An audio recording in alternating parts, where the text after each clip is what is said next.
Halo, assalamualaikum semuanya. Apa kabar? Sehat? Alhamdulillah kalau memang sehat. Yang sakit semoga diberikan kesabaran dan diangkat penyakitnya. Terus gimana keadaan kalian semuanya? Apa yang kalian rasakan? Apakah lagi bahagia, lagi sedih, lagi kangen, Lagi sumringah. sumpek, lagi stres gitu? Atau lagi apa? Sumringah? Sumringah. Kalau kamu lagi apa?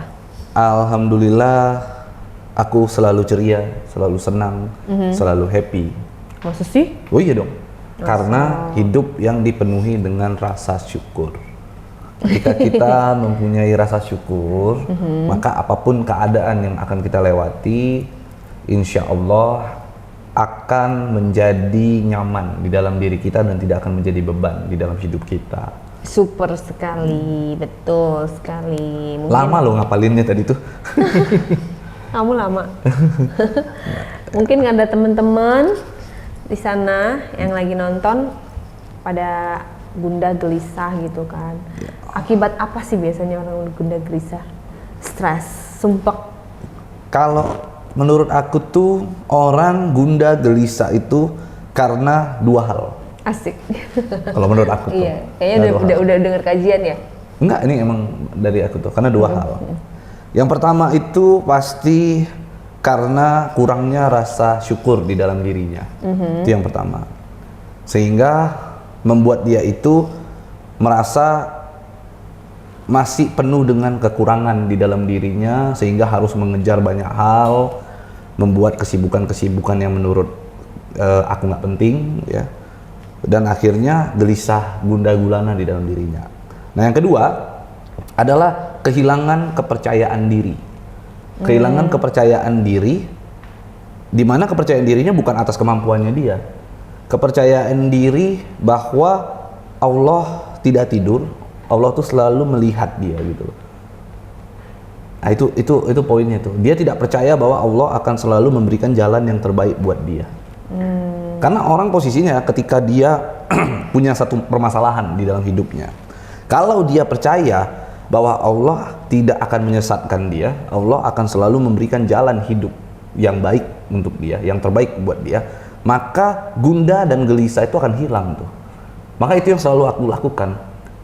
Nggak pernah tuh aku sestres apapun ada masalah, selalu dalam pikiran aku, pasti lewat kok. Gue kan punya Allah. Itu Ya, selalu yang itu hebat, betul. Dan aku melengkapi, jadi aku juga baru tadi habis dengar kajian. Ya, kurang lebihnya sama seperti apa yang kamu bilang.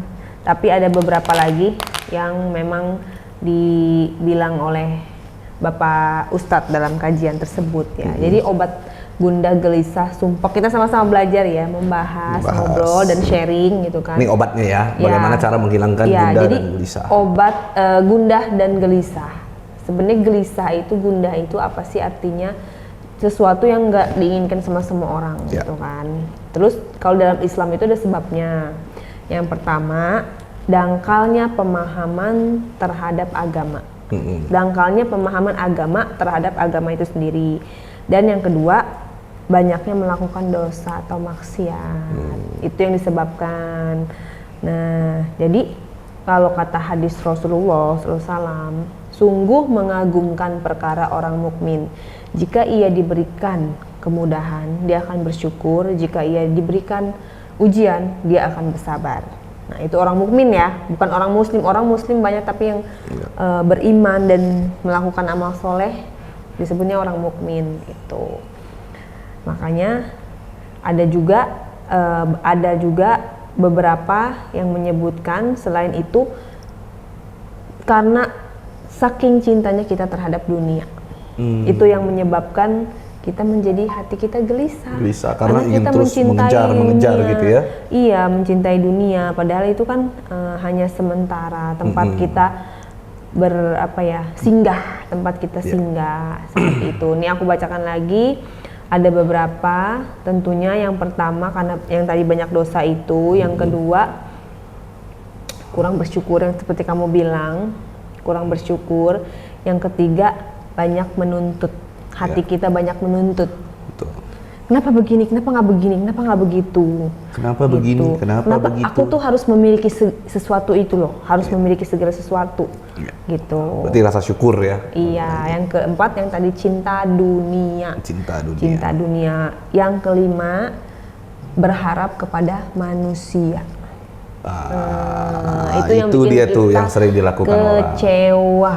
Betul. Pasti nggak akan pernah bisa dipegang kata-katanya, walaupun manusia itu mungkin amanah, tetapi kan yang mempunyai dunia ini kan Allah. Ya kan, yang punya kehendak juga Allah. Jadi karena manusia bisa apa kalau Allah nggak berkehendak? Kalau kita misalnya berjanji jam 5 sore ya, jam 5 nyampe Sentul gitu. Tapi dia udah niat, mobilnya udah siap, tiba-tiba di jalan nggak jadi. Ada sesuatu hal ya, itu kan di luar kehendaknya dia. Betul. Tapi aku boleh nanya nggak? Apa? Kamu ada laptop, kenapa yang kamu baca handphone ya? Iya, soalnya aku malas pakai laptop. Jadi pas pakai laptop itu pas aku dengar kajian, aku catat di handphone biar lebih gampang. Sebenarnya punya catatan sendiri di pulpen gitu kan, di buku. Tapi biar lebih cepet poin-poinnya aku masukin ke handphone. Pinter ngeles ya, kayak baja ya? Serius. Terus yang ketujuh itu lemahnya iman. Lemah iman seseorang akan mengeluh dan menyalahkan keadaan gitu. Karena kan sesuatu itu kan tidak luput dari kekuasaan Allah. Gitu. Padahal hidup dan mati, rezeki, jodoh, semua manusia itu udah diatur sama Allah. Udah diatur sama Allah. Jadi memang kuncinya adalah itu ya. Ada lagi ya. Yang kedelapan, tidak bersungguh-sungguh mentaati syariat Allah, malas beribadah dan enggan bertaubat. Iya. Itu banyaknya tindakan-tindakan maksiat yang dilakukan. Seperti itu. Jadi sebenarnya bermaksiat itu kan berarti godaan syaitan ya. Betul. Bukan cuma kita doang, dari zaman Nabi Adam itu memang sudah digoda oleh syaitan. Makanya Nabi Adam melakukan maksiat dengan memakan buah khulbi. Gitu. Akhirnya di sini diceritakan juga di dalam surat At-Toha, surat nomor 20 ayat 121 sampai 127. Lalu keduanya memakannya. Lalu tampaklah oleh keduanya aurat mereka dan mulailah keduanya menutupi aurat dengan daun-daunan yang ada di surga. Dan telah durhakalah Adam kepada Tuhannya dan sesatlah ia. Kemudian Tuhannya memilihnya dia, maka dia menerima tobatnya dan memberinya petunjuk. Turunlah kamu berdua dari surga bersama-sama, sebagian kamu menjadi musuh sebagian yang lain. Jika datang kepadamu petunjuk dariku, maka ketahuilah barang siapa yang mengikuti petunjukku, dia tidak akan sesat dan tidak akan celaka. Dan barang siapa yang berpaling dari peringatanku, maka sungguh dia akan menjalani hidup yang sempit. Kami akan mengumpulkannya pada hari kiamat dalam keadaan buta.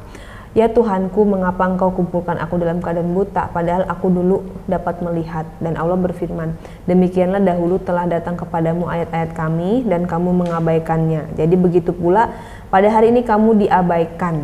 Dengan demikian kami membalas orang yang melampaui batas dan tidak percaya kepada ayat-ayat Tuhannya. Sungguh azab di akhirat itu lebih berat dan lebih kekal. Gitu. Jadi Nabi Adam itu melakukan maksiat, cuman Allah udah menerima taubatnya dia, maka dia dihukum, diturunkan yang tadinya punya fasilitas di surga. Bukan. Semua ada. Adam dan Hawa itu diturunkan di bumi, itu bukan hukuman. Iya, ini belum selesai cerita okay. dulu. Jadi dia itu kan udah menyesali perbuatannya. Ya Allah, katanya saya memang udah salah nih, karena saya udah dibilangin udah dibilangin jangan makan buah itu, tapi makan buah itu. Makanya di sini ada ayatnya, turunlah kamu berdua dari surga bersama-sama dan kamu akan mendapatkan petunjuk. Jadi bentuk dari pertolongan Allah karena dia sudah bertaubat, walaupun dia di dunia, dia akan diberikan petunjuk bagi siapa yang mengikuti perintahku, begitu. Ya. Jadi yang perlu digarisbawahi itu yang tadi aku sampaikan, bahwa bukan karena Adam melanggar perintah Allah memakan buah kulbi tadi itu sehingga dia diturunkan di bumi. Kulbi itu ya. Bukan artinya ketika dia makan itu lalu kamu salah, kamu turun ke bumi, nggak seperti itu. Karena bumi itu memang dipersiapkan untuk manusia. Memang sudah diwajibkan untuk mereka turun ke bumi, begitu. Iya, tetapi kan kenapa ada riwayat Adam memakan buah tersebut kemudian diturunkan. Tapi aku merasa kayaknya Allah udah tahu deh bahwa Adam itu akan memakan buah kulbi itu. Iya, berarti ini bahwasanya ini buat peringatan buat manusia gitu loh. Kenapa Allah menceritakan ini? Ini itu berbuat peringatan bahwasanya ya seorang manusia itu adalah hamba yang memang harus patuh dan harus menyembah gitu loh. Nggak ada no excuse gitu. Kita itu hamba, mau sehebat apapun kita, sekaya apapun kita, sekuat apapun kita, sepowerful apapun kita tuh hanya seorang hamba. Betul. Jadi kenapa ada cerita seperti ini? Sebenarnya kalau memang seperti kamu bilang itu Allah itu memang udah dunia itu dipersiapkan buat Adam. Tapi kenapa cerita ini diturunkan dalam Al-Qur'an? Supaya kita itu bisa meresapi dalam hati kita. Betul. Dan kita bisa mengambil pelajaran dari kisah-kisah Nabi kita terdahulu. Untuk apa? Bahwa kisah ini adalah sesuai janji Allah benar adanya dan hari kiamat kan seperti bilang hari kiamat akan ada pembalasannya. Berarti memang Al-Quran ini timeless ya, bukan tidak ada bukan untuk hari tertentu saja. Berarti sampai hari kiamat pun ini akan berlaku gitu loh. Berlaku ayat-ayat Allah seperti itu. Ya. Jadi intinya sih begitu ya. Jangan ada rasa gundah dan gelisah, perbanyak sholat, berserah diri kepada Allah, tingkatkan rasa syukur, belajar syariat Islam, agama, maka insya Allah tidak ada kata gundah dan gelisah di dalam diri. Iya betul. Aku ada quotes yang pokoknya orang Barat sih ya, cuman siapa namanya? Juga aku lupa. Coba, ada koin nggak? Nggak ada. Nggak ada, oke. Nggak ada. Pokoknya dia bilang orang-orang Amerika ya, aku lupa yang lihat di Instagram gitu. Money can buy bla bla bla gitu kan. Pokoknya intinya uang itu bisa membeli tempat tidur yang mahal, tetapi tidak bisa membeli tidur yang nyenyak, gitu kan. Dan misalnya pakaian yang bagus bisa membeli pakaian yang bagus, tetapi tidak bisa memberikan kenyamanan, gitu. Jadi artinya ya memang segala sesuatu butuh uang, ya kan. Tetapi bagaimana nyaman? Tetapi orang yang dalam melimpah kemewahan pun belum tentu dia merasa bahagia, karena bahagia kan dalam hati yang dirasakan.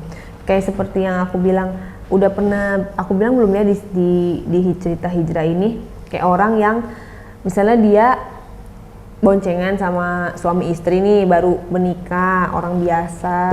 Pelukan. Iya, peluk-pelukan di motor gitu ya. Motornya ada spion? Ada. Oke. Aku nanya. Terus udah gitu saking lovely-nya, pokoknya dia bersyukur, pakai lah, kalau nggak ditilang. Kalau dia bersyukur suami istri lah gitu, maksudnya lovely banget, ketawa-ketawa. Dan di sebelahnya lagi ada orang misalnya pakai mobil mewah lah ya, mobil apapun itu. Pakai sabuk. Pakai dia sama supirnya, mungkin si ibu-ibu itu di belakang, supirnya yang mengendarai, bertemulah di lampu merah. Nah ibu-ibu yang satu itu ketika melihat ke arah sana ada sepasang suami istri yang bercanda gurau, peluk-pelukan, ketawa-ketawa, pokoknya lepas banget lah hidup ini, kayak nggak ada beban. Nah si ibu-ibu yang di dalam mobil itu kan dalam kemewahan, dia pakai supir, mobilnya juga mewah, harganya miliaran. Tiba-tiba dia mendapatkan WhatsApp, dikirimlah foto-foto perselingkuhan suaminya. Pokoknya bukti-bukti suaminya itu selingkuh dengan wanita lain. Nah, kalau kita lihat dari itu, mana yang lebih bahagia? Ibu-ibu yang di dalam Alphard ataukah sepasang suami istri yang di boncengan di motor tadi? Ibu-ibu itu. Kenapa? Iya, ibu-ibu itu. Sekarang orang kalau nggak bahagia itu susah untuk menceritakannya. Bener kan? Orang kalau nggak bahagia itu kan susah untuk memberitahu ke orang tuh. Ngomong aja susah tuh. Masalahnya kamu tahu ceritanya dari mana? Lah aku cerita dengan kajian. Iya, karena ibu-ibu tuh kasih tahu dong. Kalau nggak dia di dalam mobil sama supirnya, dah siapa yang tahu? Pasti dia ngasih tahu. Kalau menurut aku sih ibu-ibu itu. Karena ibu-ibu itu dia, iya kan? Tapi kayak ibu-ibu itu dia di dalam. Dia meskipun melihat suaminya. Sekarang kamu deh, kamu lagi di dalam mobil, ada supir, kamu tiba-tiba dikirimin foto aku berselingkuh dengan pria lain. Nggak mungkin sih. Ya, maksudnya kalau kamu dari ceritanya aja nggak nyambung. nggak nyambung. Aku duduk di belakang supir, terus aku dikirimin. Kamu lupa setiap aku keluar sendiri tuh kuota di handphone aku nggak ada tuh. Gimana caranya aku mau nerima? Udah gitu kamu nggak pernah duduk di belakang. Nggak pernah lagi aku duduk belakang, aku duduk depan. Gitu. Pasti yang nonton juga pasti bisa menjawab. Oh iya, coba ya jawab. kan? Ya. Artinya ibu-ibu yang di dalam mobil mewah tersebut dia punya segalanya, tetapi hati gitu loh. Karena kan kebahagiaan itu bukan fisik, bukan artinya kita tapi di dalam sini yang merasakan gitu. Di dalam hati. Nyaman, iya ya. Yang di sebelahnya mungkin hanya naik motor, tapi dia merasa dengan penuh syukur. Tapi kamu tahu nggak, ibu-ibu itu ternyata setelah dia sampai, yang dia lihat itu bukan suami dia rupanya, suami orang. Oh suami orang, nggak apa-apa tuh, kamu belum tahu sih, kan ada sambungan ceritanya.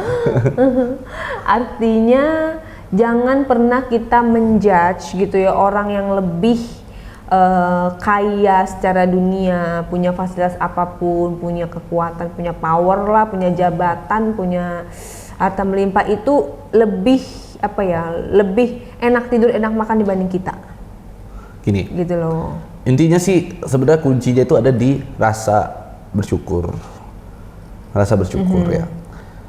Mungkin kalau kita bicara, kamu bandingkan dengan ada ibu-ibu di dalam mobil, lalu dia selingkuh, suaminya selingkuh gitu. Sementara ada orang yang cuma naik motor tapi mesra. Ini dua-dua pasti memiliki permasalahan, tapi berbeda jenisnya. Karena keduanya ini mungkin dengan taraf hidup yang berbeda, tapi mempunyai permasalahan sesuai dengan taraf hidupnya mereka masing-masing. Nah, kalau yang ibu-ibu ini mungkin bicara bahwa dia suaminya selingkuh, karena memang dia sudah banyak uang, yang dia cari adalah kenyamanan, kebahagiaan di dalam rumah tangga.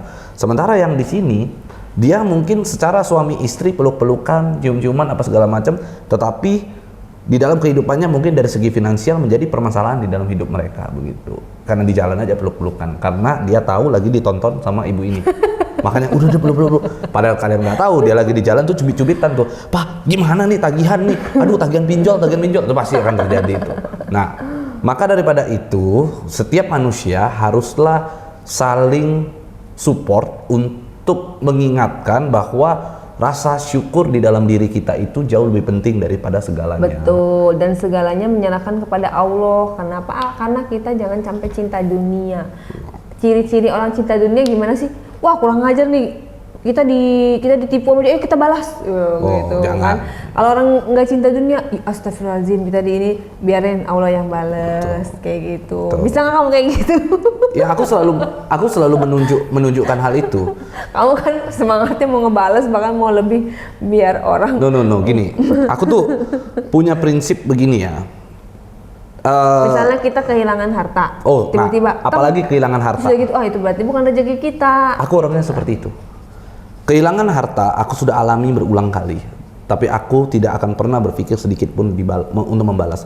Ditipu orang sudah berkali-kali, tapi aku tidak pernah terpikir untuk membalas orang tersebut. Kenapa? Karena aku sadari bahwa harta yang singgah di dalam hidup aku itu hanya titipan daripada Allah, agar aku sebagai jalur, sebagai mediasi lah, sebagai mediator atau sebagai jembatan antara Allah ke aku, lalu aku bisa berbagi kepada orang-orang di sekitar. Nah, kalau aku ditipu, ya itu rezekinya dia. Kalau memang itu rezeki aku, dia tipu aku 10 miliar, besok uang itu akan balik lagi ke aku. Dari mana aja itu akan balik lagi ke aku tuh. Itu konsep rasa bersyukur aku. Dan kamu tahu sendiri, selama kamu nikah sama aku ditipu oleh begitu banyak orang, aku nggak pernah sedikit pun melaporkan. Kamu tahu kan? Aku dipinjemin, aku selalu ngomong di salah satu daerah di Jawa Barat, mungkin teman-teman tahu ya, hampir pejabatnya rata-rata semua minjem duit sama aku tuh, inisialnya D, belakangnya PO tuh. Jadi itu ada beberapa pejabat di sana itu pinjam uang, nggak pernah aku tagih.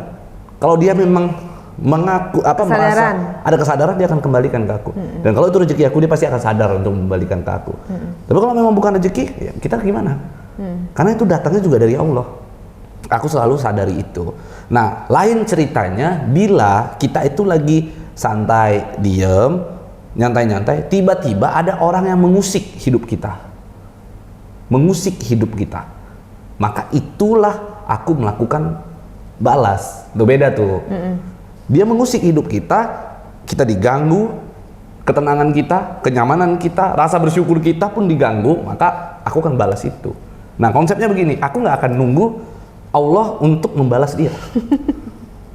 Karena begini, kalau kita bicara bahwa Allah yang akan membalas, kita sendiri nggak tahu siapa yang dipakai Allah untuk membalas dia.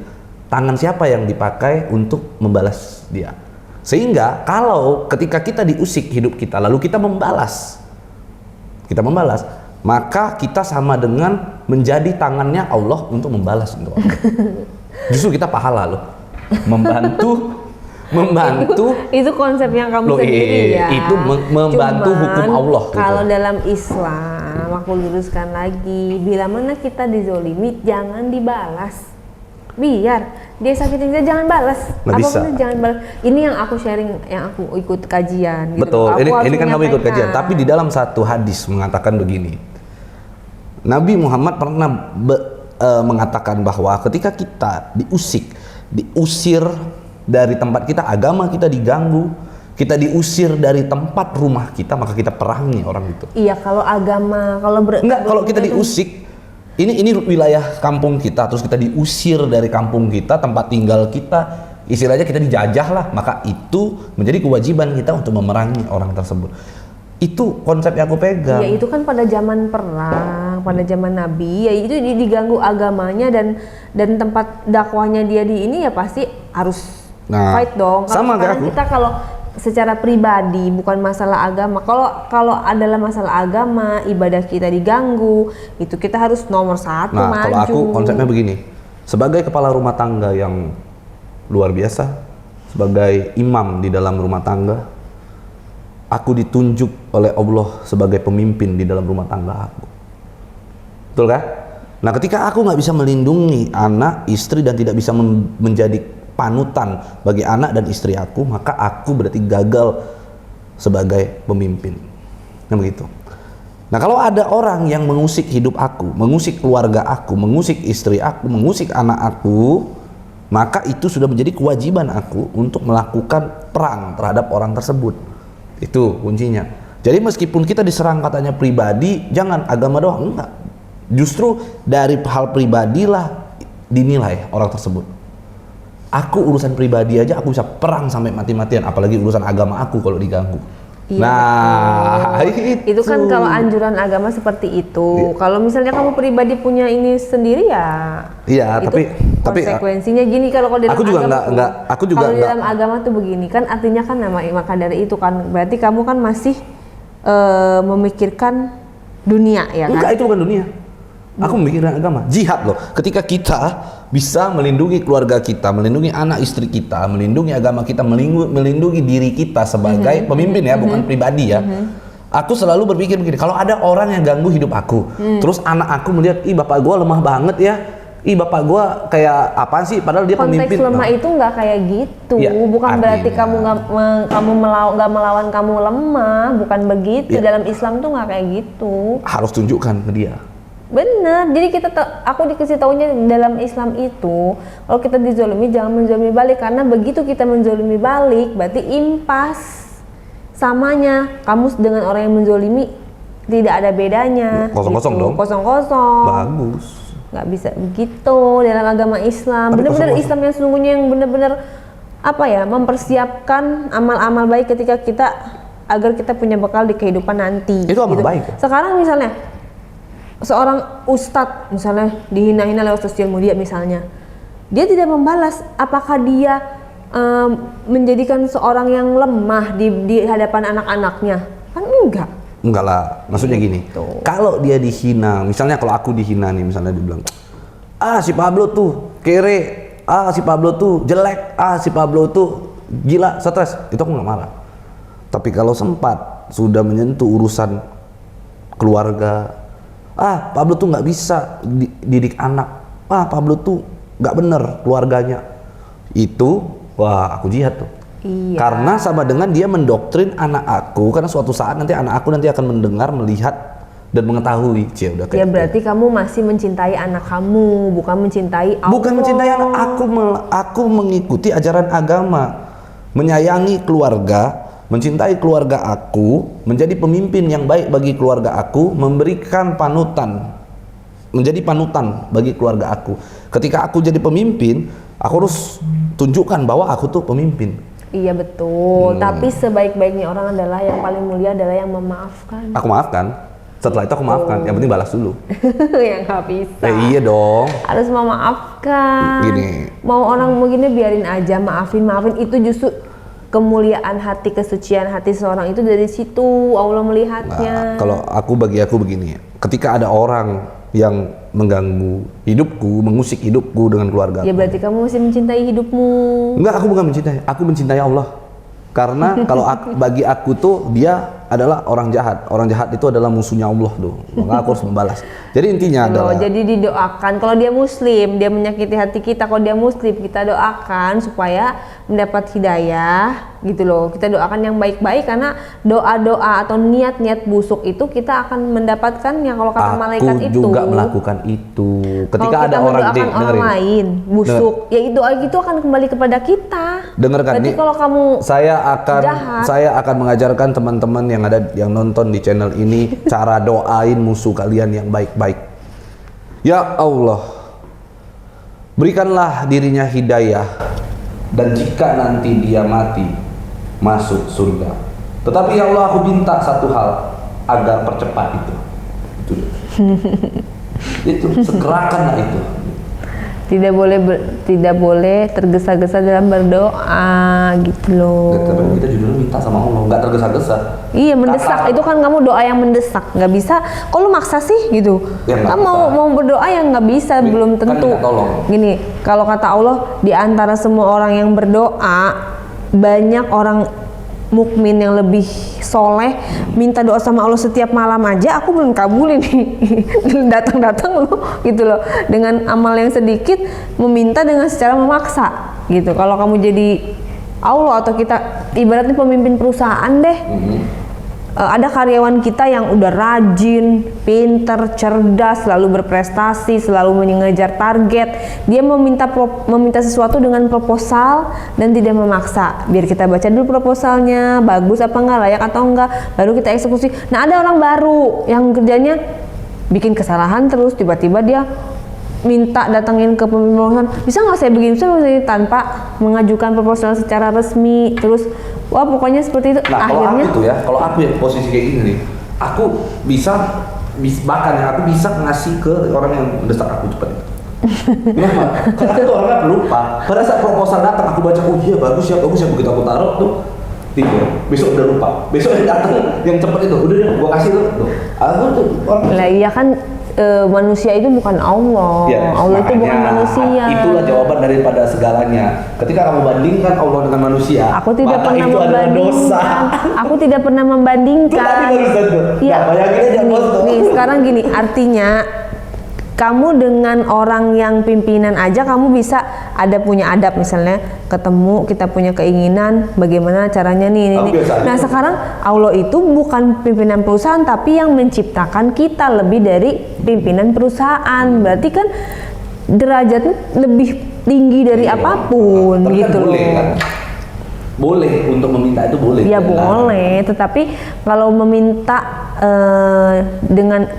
dengan hati yang lalai, artinya meminta keburukan terhadap orang lain, itu yang tidak. Aku tuh tadi itu ngajarin orang doa itu yang baik loh. Minta dia mati masuk surga. Cuma aku mintanya satu, dicepatkan. Iya. Sekarang kan yang baik menurut kamu kan belum tentu yang baik menurut Allah. Ya terserah, mau baik menurut aku atau baik menurut Allah, yang penting aku sudah meminta. Kalau Allah rasa itu baik, dia mungkin lakukan. Tapi kalau Allah menganggap itu tidak baik, maka tidak dilakukan. Kan gitu. Itu kalau orang-orang yang benar-benar yang udah ulama-ulama ya, yang udah benar-benar soleh, hal yang terjadi sedikit pun dari hidupnya dia, misalnya dia kesandung batu aja, dia langsung beristighfar, astagfirullahaladzim, dia memohon dosa dan memohon maaf atas dosa-dosanya itu, karena dia merasa hal kecil itu adalah teguran atas dosanya dia yang telah lalu gitu loh. Apalagi kejadian besar yang menimpa kita, apapun itu ya berarti kita harus introspeksi diri, karena itu adalah buah dari apa yang kita kerjakan di masa lalu. Aku nggak akan mengusik hidup orang lain, tapi ketika orang mengusik hidup aku, keluarga aku, mengusik agama aku, maka di situ orang tersebut adalah wajib untuk aku perangi, karena aku juga berjihad untuk keluarga aku. Betul. Keluarga aku itu harus aku lindungi, itu perintah Allah. Ketika aku harus lindungi keluarga aku, maka aku akan perangi orang yang berani mengusik hidup dan keluarga aku. Yaitu poinnya hanya itu, gitu. Nah, tinggal lagi bagaimana kita, karena kita udah tenang-tenang, udah bersyukur dengan keluarga, udah nyantai, tiba-tiba ada orang yang ngemusik keluarga, rasanya kan kayak kita nggak kesel sih enggak. Gua jujur, pada saat gua membalas, sedikit rasa kesel pun di dalam diri gua nggak ada. Nah, ini yang harus kita pelajari sama-sama.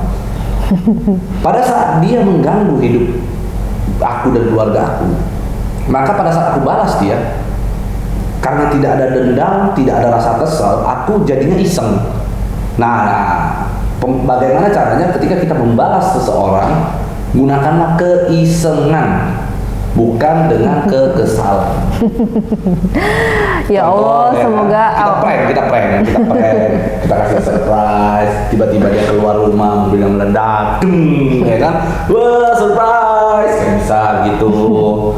Nah, dan kita harus sayangi dia, misalnya tiba-tiba anaknya lagi sekolah kita bawa pergi, ya kan, kita bawa jalan-jalan. Wow, tapi kan bapaknya misalnya udah tidur, balikin lagi. Itu namanya iseng. Ya Allah, semoga Bang Pablo diberikan ilmu yang lebih bermanfaat, yang lebih dalam, yang lebih merasuk ke dalam jiwa. Itu benar loh, itu yang kasih tahu itu benar. Tentunya ya, mudah-mudahan setiap hari punya pemikiran yang terus-menerus meningkat. Ya. Kalau aku berharap seperti itu, karena dulu aku juga pernah di posisi seperti itu. Begitu aku disakitin, aku tidak akan pernah sekalipun ya, aku pernah punya posisi seperti itu. Itu pribadi kan? Itu pribadi kamu. Aku beda. Kalau aku tuh selalu berjuang untuk sesuatu hal yang mengganggu atau mengusik lingkungan keluarga. Apapun itu tidak boleh membalas. Begitu kamu membalas, kamu dengan sama, ya makanya aku selalu berdoa. Kalau pemikiran kamu masih di seputar sana, aku selalu berdoa, mudah-mudahan bisa meningkat lagi setiap harinya. Ada salah satu ustadz itu pernah berceramah dan mengatakan demikian. Ketika kita di rumah ada orang yang datang usir kita dari rumah, orang yang datang mengusik keluarga kita, keluar apa segala macam, silakan balas. Yang penting tidak melanggar hukum membalasnya. Iya kan, konteksnya beda, maksudnya apa? Itu kan katanya sangat general, tergantung case masing-masing, kan case orang beda-beda. Ya bisa, tetap kita. Kalau misalnya kamu pakai konsep begitu, tiba-tiba ada orang yang mengusir karena kita belum bayar kontrakan, ya itu wajar. Beda dong. Nah, kebetulan rumah kita nggak ngontrak ya, jadi nggak bakal diusir. Gitu, jadinya maksudnya ya diusir, ini kan rumah kita, tanah kita, tempat lahir kita misalnya, terus ada orang masuk, usir keluar, wah itu mah kurang ajar. Terus kamu udah diusir, terus kamu keluar, lah iya, sekarang balasannya kan nggak mungkin. Ya sekarang itu orangnya berarti emang orang apa yang kayak gitu, lah berarti kan rampok. Nah, itu kan rampok ya, kalau rampok ya kita berhak melawan. Kasih kamu logika, nenek Endang diusir sama pelaku mafia tanah. Dia diusir nih, jelas loh diusir loh. Pelaku terduga. Iya, terduga. Tapi jelas, kalau itu udah jelas, ada buktinya semua lengkap, diusir. Kamu suruh dia keluar rumah, ya Allah, bukan begitu loh. Allah bilang itu sabar. Kamu tahu nggak arti sabar apa? Menerima takdir Allah, tetapi kita memperjuangkan mencari solusinya. Nah itu sabar, makanya dalam konsep Islam. Makanya aku bilang belajar ilmunya lebih bagus lagi. Karena apa? Kita dikasih penyakit sama Allah, bukannya kita, ya Allah berilah aku kesembuhan. Nggak begitu juga ya, kita harus tetap. Aku kalau dikasih penyakit aku juga sabar. Yang poinnya adalah itu nenek Endang aja lah, nenek Endang diusir. Lah iya, sekarang gini, itu artinya kita tidak membalas, itu sabar. Allah maksudkan sabar itu adalah oke, kita menerima takdir Allah, kita diusir nih, tapi apa yang kita perbuat, apa yang seharusnya kita perbuat, misalnya melaporkan. Ya, itu membalas namanya. Itu namanya konsep sabar dalam Islam, itu bukan membalas. Gitu loh, itu memperjuangkan hak. Kalau aku lebih parah. Di rumah aku dia datang usir aku tebas palanya. Kalau aku lebih parah. Emang bagaimana ada cerita? Nenek Enda karena udah nenek takut. Aku kalau di sini ada orang datang masuk, udah usir. Gua ambil celurit dari atas, gua tebas palanya. Mana ada cerita kalau dari itu rumah kita, kok malah kita diusir kok salah apa itu? Gak ada ajaran agama, nggak ada yang begitu. Semuanya kembali kepada karakteristik masing-masing orang. Walaupun karakteristik itu mungkin tabiat orang itu tersebut mempunyai perangai yang buruk, sekali lagi kalau dia memperdalam ilmu agama secara terus-menerus, maka tabiat buruknya itu bukan menghilang ya, tetapi dia akan menekan tabiat buruknya itu karena dia sudah paham ilmunya. Beda, makanya kamu selalu menjudge aku tabiat buruk. Gak semua hal yang aku lakukan itu tabiat buruk. Sekarang gini, ada lagi cerita, kemarin ada anak muda dibegal sama orang di jalan, dia lawan, dia bunuh, nggak di penjara loh, dia selamat loh, karena apa? Polisi melihat bahwa dia dalam rangka membela lah diri. itu beda konsepnya, itu namanya jihad. Kamu dibegituin jihad. Persis. Makanya aku bilang tidak bisa di semua case kamu begitukan, tergantung dari case apa. Aku juga dari tadi ngomongnya tidak di semua case. Iya, tidak di semua sih. Kamu sekarang tadi kamu bilang diusir rumah, itu case-nya beda lagi. Dan sekarang orang tadi Ya, dibegal, ya itu beda lagi. Nggak bisa kamu pukul rata dengan semua case, tergantung dari case. Aku juga udah ngomong dari tadi, aku berjihad itu ketika aku melakukan pembalasan untuk case-case tertentu. Nggak semua case aku buktinya aku ditipu orang, aku slow.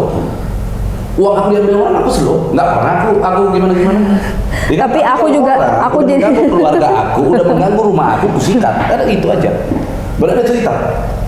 Dia ganggu aku di rumah tenang-tenang itu. Keluar. Ini sekarang jadi rumahku. Aku tebas palanya udah pasti. Berada cerita itu. Tapi ada seorang kisah pada saat itu, aku lupa ya, mungkin ada guru atau ustadz yang bisa ikut menjelaskan. Pada zaman itu ada yang jadi kalau ada orang mau bunuh-bunuhan, kalau misalnya dia tidak membunuh, dia juga akan terbunuh. Nah itu aku harus pelajari lagi hukumnya di cerita selanjutnya, karena aku nggak mau salah. Begitu aku salah menyampaikan dan aku bisa menyesatkan orang, itu dosa jariah buat aku juga. Netizen juga menilai dari tadi omongan aku itu tepat. Aku udah bilang, hanya di case-case tertentu, ketika keluarga aku diusik, ketenangan aku diusik, kenyamanan hidup aku diusik, rasa bersyukur aku diusik, datang keluarga aku pasti akan melakukan pembalasan yang sesuai. Kayak aku bilang, kita di rumah hari ini, terus kita datang ada orang masuk, usir, kalian jangan ada yang di rumah, kalian keluar. Menurut kamu apa yang akan kamu lakukan? Ya memperjuangkan hak kita lah. Ya caranya ya kita dengan bertahan, dan kita tetap, kalau kita dizolimi kita melapor. Tebas palanya kan berarti kan? Ya kok tebas palanya, nggak dengan cara yang seperti itulah. Nggak ada caranya itu. Sekarang gini, dia datang masuk rumah tuh namanya merampok rumah. Kalau dia udah sampai begitu, ambil kesempatan, ambil celurit, tebas. Itu udah jalan yang paling cepat. Kamu tunggu, ya udah oke, sabar keluar, nanti kita melapor, Allah pasti kalau itu mah. Ini kayaknya udah di-cut aja ya. Kayaknya udah nggak bener deh. Enggak apa-apa kan, itu biar orang sama-sama terbuka kan, discuss. Nah lalu sekarang aku misalnya di jalan lagi bawa motor terus ada begal ini datang, rupanya anak kecil yang mana ini sekali kepret orangnya jatuh nih misalnya kita bilang, ini serahkan semua, yang sabar, aku serahkan semua barang aku, ya udah nanti aku baru melapor, aku serahkan pada Allah. Ada orang begitu? Enggak, cuman gini, jadi gini, aku pun nggak mau menggurui suami gitu ya, maksudnya takut aku salah karena aku ilmu agama aku yang masih sedikit. Jadi aku berharap mudah-mudahan yang menonton video ini, yang bukan teman-teman, aku berharap ada guru yang ilmu agamanya lebih tinggi bisa soan ke kita, bisa lebih menjelaskan, karena selama ini kan aku hanya ikut kajian, maksudnya kajian by online, karena PPKM ini nggak bisa kajian secara langsung dan nggak bisa bertanya jawab dengan guru gitu kan. Jadi aku berharap supaya ada yang bisa membantu aku menjelaskan kepada suami gitu ya, karena aku juga nggak terlalu ahli, masih dalam tahap belajar, agar apa yang baik lebih diperbaiki, apa yang baik lebih diokein, dan apa yang salah harus dikoreksi gitu loh. Karena aku nggak mau juga mengeluarkan kata-kata yang menurut aku masih ragu-ragu gitu loh. Aku harus belajar lagi, Kalau aku sih lebih yakin, dalam lagi. Kata aku sih semua udah yakini. Iya betul, itu kan versi kamu. Sekarang kan kita lagi sama-sama nih belajar menjadi orang yang lebih baik dalam versi agama, aku gitu gitu, kan. Aku memilah. Iya, pokoknya jadi di sini kita terutama aku pribadi ya, aku bener-bener pengen punya guru untuk diskusi. Sebenarnya aku pribadi juga gitu. Supaya apa? Supaya kita tidak salah dalam menyampaikan. Karena begitu apa yang kita sampaikan itu merupakan tanggung jawab kita di akhirat. Apakah itu amal jariah ataukah itu dosa jariah? Seperti itu. Bagi teman-teman yang setuju dengan pendapat saya silakan komen. Ya, yang setuju dengan pendapat saya juga silakan. Gini, kalau aku nggak lebih kepada itu, bukan setuju atau tidak setuju. Kalau aku lebih kepada aku tuh pengen punya pembimbing dalam hal agama supaya aku nggak sesat gitu. Yang tadi aku ajarin nggak menyesatkan. Sumpah loh. Ya udah, gitu aja. Karena aku juga selama ini kan hanya menerima apa yang disampaikan dalam kajian. Tapi aku sebenarnya pengen bertanya juga kan nggak bisa karena guru aku juga hanya by online gitu, masih mendengarkan by online. Jadi kurang lebihnya kira-kira pendapat aku itu salah atau tidak? Ya kurang lebihnya kita berdua minta maaf. Mungkin ada yang luput atau miss dari pemikiran-pemikiran kita, ya kita masih dalam tahap belajar. Boleh kalau ada referensi atau link-link yang tadi kita bahas, mungkin ada beberapa ustadz yang membahas tentang dialog kita. Nah, boleh kirimkan link ke komentar supaya aku juga bisa ikut belajar gitu. Apakah betul atau tidaknya? Ini bahkan ada salah satu ustadz ya, aku kasih gambaran ini penutup ini terakhir. Ada salah satu ustadz. Dia menarik sumbangan kan kemarin itu untuk Palestina pada saat itu dengan nilai yang sangat tinggi lah dia dapat. Nah terus ada orang yang ngecuit lah istilahnya, ngasih pandangan bahwa itu kan uang nanti dikorupsi sama dia aja ngelaporin, cuma digituin doang aja dia ngelaporin kok. Lah kan itu konteksnya kan itu haknya dia dong. Ya itu kan tidak benar, dia merasa itu tidak benar ya makanya dia melaporkan. Sama kan? Lah tapi dia tidak membegal, tidak membacok. Kalau ya makanya nggak semua case, nggak mungkin orang tipu aku terus jelek-jelekin aku doang aku tebas. Ya makanya. Pada saat dia jelek-jelekin aku, wah dasar nih Pablo begini-begini. Kalau itu masih wajar aja, bahkan aku nggak akan laporin, aku diem aja. Kalau nggak itu semua Instagram aku tuh udah aku laporin semua. Justru aku tidak melaporkan untuk hal-hal begitu. Berarti aku lebih mulia daripada yang ustadz tadi itu. Aku berani ngomong begitu. Kenapa? Dia melaporkan, aku aja nggak melaporkan. Ya udah pokoknya udah begitu kan? Iya, jadi intinya aku masih pengen dapat referensi-referensi tentang apa yang kita katakan tadi. Jadi nggak semua gini, aku kasih tahu. Apa yang aku ungkapkan juga bukan serta-merta aku ungkapkan atas dasar emosionalitas. Nah, aku ungkapkan itu dengan ilmu juga. Aku ungkapkan dengan apa yang aku baca. Boleh nggak sih pada saat kita membalas ketika kehidupan kita itu diusik, keluarga kita diusik, orang mau jelek-jelekin aku apapun, aku nggak akan pernah komentar. Tapi sempat menjelek-jelekin anak aku, menjelek-jelekin istri aku, maka itu akan jadi permasalahan besar di dalam hidupnya dia. Aku kejar sampai akhirat. Itu yang aku selalu lakukan. Nah kalau dia jelek-jelekin aku selalu pribadi, tapi aku wajib sebagai seorang imam melindungi keluarga aku dengan nyawaku. Itu yang aku selalu lakukan. Kalau keluarga aku diusik, dijelek-jelekin, maka aku wajib melawan, wajib membalas. Dengan itu disebut dengan jihad.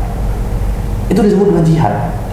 Jadi nggak bisa orang bilang nggak usah balas. Sementara ustadz yang tadi aku bilang saja, dia cuma dituduh, difitnah. Orang semua juga tahu itu fitnah kok, tapi dia saja melaporkan. Fitnah kan lebih kejam dari pembunuhan. Itu kata siapa?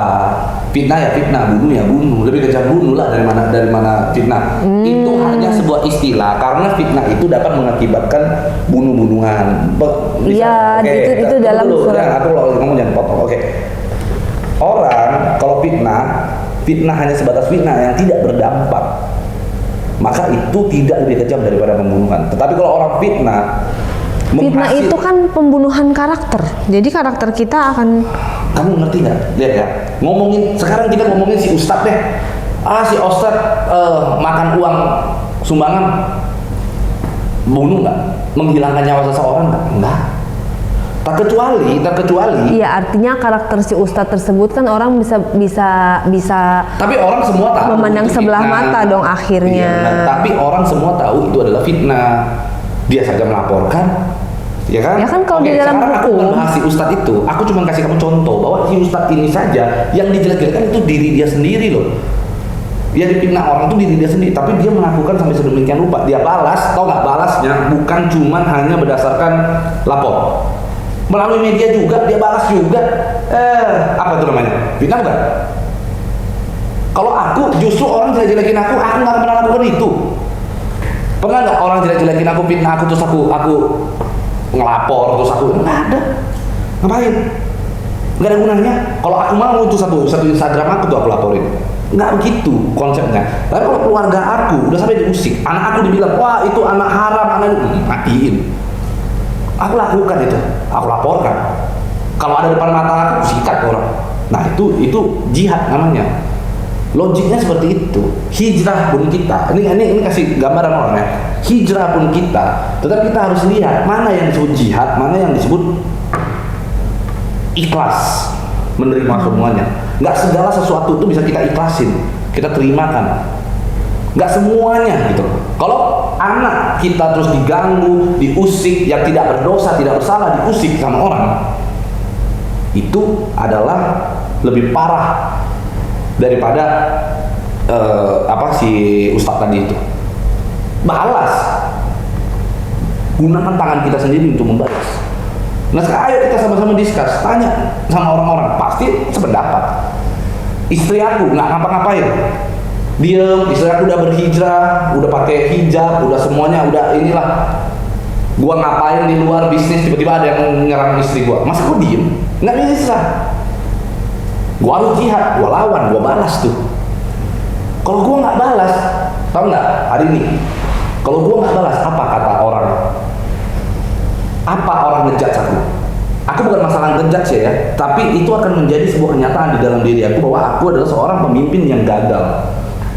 Pemimpin rumah tangga yang gagal. Imam yang tidak bisa melindungi istri dan anaknya. Imam yang tidak bisa mengikuti perintah daripada Al-Quran untuk melindungi keluarganya dengan segenap jiwa dan raga.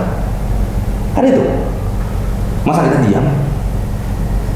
Orang nipuin aku miliaran. Pernah nggak aku laporin? Nggak pernah. Aku ikhlasin. Karena itu bentuknya rezeki. Nggak merugikan aku apapun bagian itu. Ngerti kan? Kamu tahu kalau anak yang udah diganggu, istri yang udah diganggu, mental anak ini gimana nih? Emang 10 tahun lagi dia udah gede, dia nggak bisa membaca bapaknya itu gimana? Dia nggak bisa melihat. Kalau dulu tuh dia dihina orang, ini itu bapaknya nggak ngapa-ngapain. Terus akhirnya ketika anak kita dihina terus kita keluar, ya Allah, hanya sebatas itu meminta kepada Allah. Iya kan yang aku maksudkan juga bukan begitu loh. Yang aku maksudkan itu sabar, itu berikhtiar, itu artinya kita cari jalan solusi keluar. Lapor kan? Kita hak kita ya bilanglah itu tidak benar. Ya masa kita diam aja? Ya tidak benar ya bilang kita tidak benar. Hanya sebatas bilang tidak benar, taruh. Ya melaporkan juga itu nggak apa-apa. Yang nggak boleh itu kita melakukan maksiat terhadap orang itu, membunuh misalnya. Kalau dia datang di depan rumah kita, masuk, kalian keluar bawa pisau, mengancam nyawa kita, nggak bunuh kita, ya belum sempat ya bunuh duluan. Mana ada cerita kayak gitu orang. Nah itu dia, makanya tadi kan ada kisah, waktu aku pernah dengar kisah pada zamannya Nabi itu ada orang yang hampir mau bunuh-bunuhan. Nah itu aku harus cari tahu lagi referensinya, belajar lagi, karena aku nggak mau salah gitu loh. Tadi kan aku udah bilang apa yang aku sampaikan ini daripada aku sampaikan dengan kebodohan aku, lebih baik aku tidak sampaikan, lebih baik aku belajar dulu baru aku sampaikan. Kalau aku menyampaikan itu berdasarkan prinsip. Ya prinsip. Kalau aku maunya apa yang aku sampaikan, dan aku mau. Aku itu dibentuk berdasarkan apa yang aku baca dan ilmu yang aku dapat dari agama juga. Aku juga nggak mau melanggar hukum di dalam agama, aku juga nggak mau melanggar hukum di negara itu. Tetapi kalau sampai sudah dipaksa aku untuk melanggar, aku langgar pasti untuk hukum negara. Cuman aku juga nggak akan mau melanggar hukum agama. Nah, gitu. Karena kalau orang yang nggak bisa melindungi anak dan istrinya itu disebut orang yang tidak mampu menerima amanah daripada Allah sebagai pimpinan rumah tangga. Ya pokoknya aku no comment karena kita kamu tuh ada orang bunuh-bunuhan depan nih, terus kita kita harus ngapain? Aku tahu cara ngeband aja di tengah-tengah langsung pasti noleh, nggak ada yang juga. Pokoknya aku nggak mau komentar apa yang belum aku tidak ketahui, karena aku Jangan gini, aku cuma mau ngasih tahu kepada teman-teman juga ya. Ini kita berhijrah ya. Kita yang fakta-fakta aja lah. Apa yang kita ungkapkan dari mulut itu sesuai dengan hati. Itulah aku. Dari dulu tuh, memang banyak orang yang nggak suka sama aku karena aku orangnya seperti itu. Apa yang aku rasa dari hati aku, yang aku rasakan, yang aku pikirkan, aku akan ungkapkan berdasarkan kebenaran apa yang aku rasakan. Aku nggak mau banyak menjadi orang yang munafik, tau gak? Menjadi orang munafik banyak loh. Ya aku gak usah sebutin lah. Ada beberapa ustadz ternama gitu ya. Di dalam mulutnya pada saat berucap tuh, kita harus saling memaafkan, kita harus begini, begono, begini, panjang lebar. Begitu dari saat itu, wah lebih gawat dia daripada orang lain. Itu apa namanya? Munafik. Karena rasanya di dalam hati yang tahu hanya orang. Dan tahu hanya orang tersebut. Hari ini, kamu mau bebuhin mulut, kamu ajarkan orang untuk ikhlas begini pada saat orang diganggu, diusik. Tapi emosi, tidak ada yang bisa kontrol. Meskipun kita sudah mengingatkan orang, ketika keluarganya diganggu, orang juga pasti akan emosi. Mana ada cerita, nggak bisa dibilang kita harus ikhlaskan, hanya ikhtiar. Nggak bisa begitu. Emosi orang itu tidak bisa terkontrol. Justru ketika kita ajarkan orang ikhlas, ujung-ujungnya orang nanti jatuhnya bagaimana? Jadinya belajar bukan untuk melindungi keluarganya, tapi belajar untuk menjadi orang yang munafik. Itu yang aku ingin sampaikan kepada orang-orang. Karena apa yang aku katakan nih hari ini nggak akan dipotong-potong video. Ini akan sampaikan biar semua jadi pembelajaran. Apa yang aku sampaikan, satu huruf pun keluar dari mulut aku itu sesuai dengan hati aku. Iya, betul. Jangan jadi orang yang munafik mengatakan bahwa kita harus ikhlas. Gak apa-apa, kita laporkan, tapi kita harus bersabar. Benar, kita bersabar. Aku lakukan semua dengan bersabar. Kalau orang datang masuk ke rumah aku akan tetap melakukan tahapan. Dia bisa nggak kita kasih tahu baik-baik? Oh nggak bisa, agak kencang suara, nggak bisa juga buat tebas, kan ada cerita. Masa kita harus diem? Nggak bisa. Nah, termasuk juga ada orang yang fitnah, misalnya menjelek-jelekan anak aku, menghina keluarga aku, laporkan. Dapat nggak keadilan di dunia? Oh nggak dapat keadilan di dunia. Apa yang aku harus lakukan setelah itu? Wah itu pertanyaannya. Dia juga berharap juga, ya tetap berdoa. Ya kalau aku belajar dari kisahnya Nabi Yusuf. Betul. Yang dia difitnah, di penjara 12 tahun tanpa kesalahannya itu dia. Gitu loh. Jadi aku bilang yang sesuatu yang aku tidak ketahui, aku tidak mau sharing karena aku salah. Satu yang kedua, aku bukan orang yang munafik. Aku hanya menyampaikan ayat-ayat Allah. Sampaikanlah walaupun hanya satu ayat ya, karena aku merasa bekal aku masih sedikit. Jadi aku menyampaikan supaya aku bisa mendapatkan amal zariah yang ketika aku mati ilmu itu tersebut masih terus mengalir. Itu juga sama yang aku sampaikan. Kalau Nabi Yusuf yang fitnah dia itu siapa? Yang difitnah itu siapa? Dirinya sendiri. Aku udah bilang dari dulu aku terima fitnahan, pernah nggak aku membalas? Sedikit pun tidak pernah. Ini kita bicara keluarga. Nabi Yusuf pada saat itu belum berkeluarga loh. Iya kalau dalam Islam mau keluarga kayak mau sendiri ya konsepnya ya memang begitu gitu loh. Yang aku hanya bisa sampaikan ya sampai di situ doang gitu loh. Iya, makanya kamu gak usah tanggepin omongan aku. Aku cuma udah sampaikan bahwa hari ini aku ini ngomong serius, aku nggak canda. Aku ini ngomong serius. Kalau hari ini, detik ini ada yang berani ganggu keluarga aku, ganggu anak aku, istri aku, mati konsekuensinya. Itu aku selalu ngomongin. Silakan. Kenapa mati? Ada tahapannya. Melapor. Nggak bisa melapor nggak jalan. Sikat. Mana ada cerita? Itu poin. Ini yang ngomong Pablo, bukan Saiton. Jangan bicara bahwa ini yang ngomong kamu terpengaruh. Nggak ada. Itu nggak ada Saiton-Saitonnya. Aku ngomong berdasarkan apa yang aku rasakan dalam hati, apa yang aku pikirkan, dan apa yang aku pelajari. Di dalam agama mengajarkan itu. Hari ini ustadz mana pun duduk kan di sini ngobrol sama aku akan ngomongin hal yang serupa. Kita lihat. Dan hari ini kita lihat siapa yang setuju, siapa yang enggak. Itu aja. Iya, makanya ya kita berharap ya mudah-mudahan ada gitu loh seorang yang ahli yang di bidang agama yang bisa membimbing kita berdua gitu. Yang baru sekali sedikit ilmunya tentang baru hijrah dan sedikit ilmunya tentang agama. Dan aku yakin ketika ada orang yang mengajarkan aku dan aku punya ilmu agama yang tinggi pun nantinya kalau aku sudah belajar, prinsip ini tak pernah hilang. Ngerti nggak? Karena apa yang hari ini aku ungkapkan juga aku berdasarkan apa yang aku baca, apa yang aku lihat. Tinggi pun nanti ilmu aku, sampai istilahnya orang semua udah ngajarin aku. Kalau keluarga aku diganggu juga pasti aku melakukan hal yang serupa. Dan semua, aku yakin semua ustadz kiai di dunia ini juga hal yang sama lah. Ngomong kosong enggak itu. Dan itu berdasarkan agama. Jangan ngomong dah. Kalau kita sama-sama buka hari ini, ayo gelar.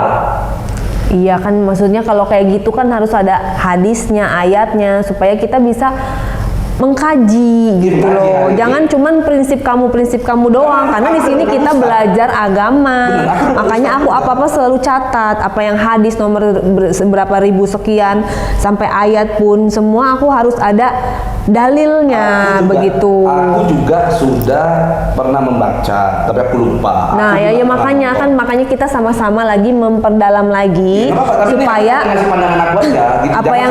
Jangan sampai kalimat kamu itu, aku justru menjaga jangan sampai kalimat kamu itu menyesatkan banyak orang. Aku cuma makanya kalau kamu suruh orang sabar orang salah tafsir, kasihan orang. Ya makanya apa yang disampaikan harus ada dasar, apakah itu ayat, apakah itu dalil. Kalau itu ya aku sama-sama kita lihat gitu loh. Ya makanya aku bilang ayatnya apa. Makanya kamu tadi duluan yang ngejudge bahwa aku salah. Kamu duluan yang ngomong seolah-olah. Ya udah, pokoknya kalau aku salah aku minta maaf sama kamu. Aku kasihan nanti orang-orang yang nonton Hijrah ini menganggap semuanya sabar, akhirnya mereka itu terpengaruh karena sabar, tiba-tiba anaknya dihina, udah sabar. Apa ingin beritahu jangan seperti itu. Iya kan di sini. Kalau keluarga yang diganggu ya libas lah. Ya makanya konsep sabar dalam Islam itu bukan kita pasrah, beda ya. Sabar dengan pasrah tuh beda. Sabar itu yang menerima takdir Allah, tetapi kita harus berusaha mencari solusinya bagaimana gitu. Apa? Ya solusi apapun itu nggak harus melapor. Kan kita dalam keadaan apa? Masa kalau kita dikasih penyakit kita harus melapor? Kasih kamu case lah nih, yo case. Ya ini kita biar langsung case aja. Anak kamu dihina sebagai seorang anak haram. Kamu tahu misalnya ada orang yang menghina. Apa yang kamu lakukan sekarang? Coba. Aku nggak mau gini ya, karena aku sudah belajar ilmu agama dan ini dalam rumah tangga kan berdebat. Aku tidak boleh menghindari perdebatan. Aku harus menghindari perdebatan, tidak boleh menganggap konflik karena ini sudah ego, udah mainnya ego. Bukan ego. Aku hari ini ngasih kita beda. Iya, tapi aku tidak mau melanjut. Jadi pokoknya makasih banget buat teman-teman. Ya kita nggak apa-apa ya, kita sharing tentang agama yang mohon maaf atas kebodohan aku selama ini. Ya kita masih belajar. Kalau teman-teman punya referensi tentang apa yang kita sampaikan, tolong dikasih linknya supaya aku juga bisa lihat pembahasan-pembahasan tentang itu berikut dengan dalil-dalilnya. Pokoknya mohon maaf atas keterbatasan aku. Pokoknya aku bener-bener niat aku hanya ingin menyampaikan hal-hal yang baik gitu. Mudah-mudahan yang baik-baik, yang betul-betul tolong diambil, kalau yang tidak tolong dicek kembali gitu. Karena aku juga kembali lagi bukan ustadz atau ustazah. Aku hanya menyampaikan apa yang aku belajar dari kajian seperti itu. Mohon maaf atas kekurangannya. Assalamualaikum warahmatullahi wabarakatuh.